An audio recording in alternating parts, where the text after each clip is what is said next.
It's a pleasure to serve in this debate. I congratulate my honourable friend and the Backbench Business Committee for granting it. I wish we were in the main chamber, just recognising the number of speakers that we have compared to the business today that we're seeing. However, we have to make the most of the opportunity that we do.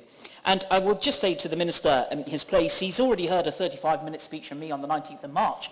And while I appreciate he's not the policy minister, actually being a government whip is really important to reflect in many ways the views and feelings of how the House is feeling on critical issues like this. And I know he is very astute at doing that.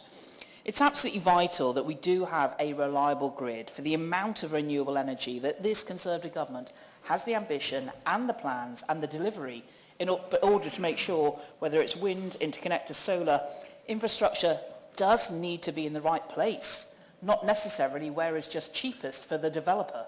Now, I'm very conscious that Ofgem and others have a role about in terms of energy bills, but we're talking about long-term infrastructure here, and that's why a view of how we take a sensible approach so that we make sure that it is fit for purpose is absolutely vital. And as far as I'm concerned, that needs to be closer to where the demand is going to lie.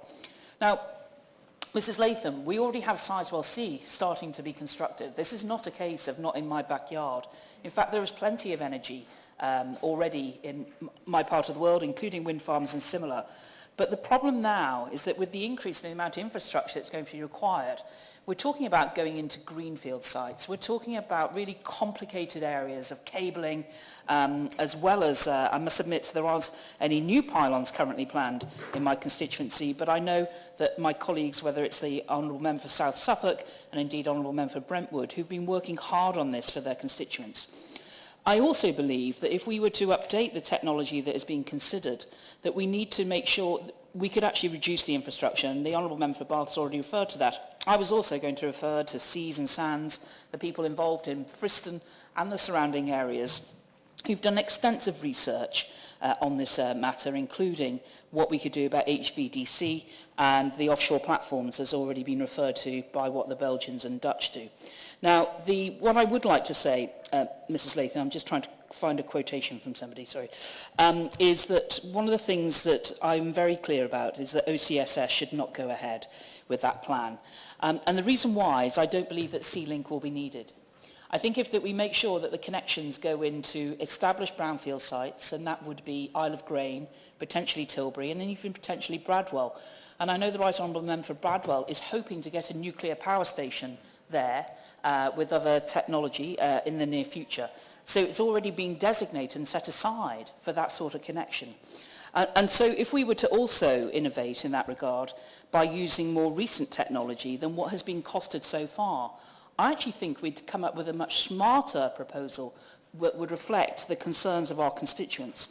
So that's why I'm looking to have a moratorium right now on any new connections until we have the strategic spatial plan in place, and that is due next year.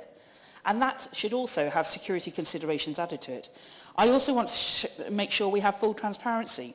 So publication by the NESO of their assessments and their independent reviewers as well, also with comparison to current plans.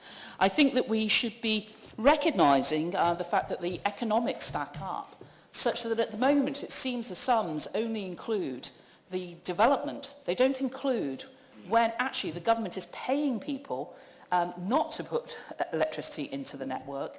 And when you combine that and you start to get into the more high voltage DC, not AC onshore through the cabling, you actually come up with a cost neutral proposal.